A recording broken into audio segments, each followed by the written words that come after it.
প্রথমেই 1 লিটার মতো দুধ নিয়ে সেটা 3-4 মিনিট ফুটিয়ে নিয়ে অল্প অল্প করে ভিনেগার অ্যাড করে দেব।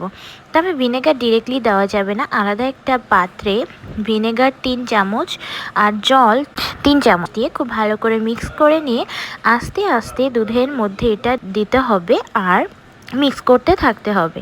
সম্পূর্ণটা একবারে দেওয়া যাবে না, আস্তে আস্তে অ্যাড করব। দেখুন ছানা কিন্তু একদম কেটে গেছে দুধ থেকে। এখন এটা আলাদা করে নিতে হবে। পরিষ্কার একটা কাপড় নিয়ে তার মধ্যে ছানাগুলোকে দিয়ে খুব ভালো করে জল ঝরিয়ে নিতে হবে। ছানাটা কাপড়ে ঝুলিয়ে রাখলে জলটা এমনিতেই ঝরে যাবে। পর আলাদা একটা পাত্রে নিয়ে সেটাকে খুব ভালো করে মথে নিতে হবে। তবে মথে নেওয়ার জন্য সাইডে 2 চামচ ময়দা, 1 চামচ চালের গুঁড়া আর 1 চিমটি বেকিং সোডা নিতে হবে। নিয়ে এগুলো খুব ভালো করে মিক্স করে নিব। তবে এর মধ্যে 1/4 চামচ পরিমাণ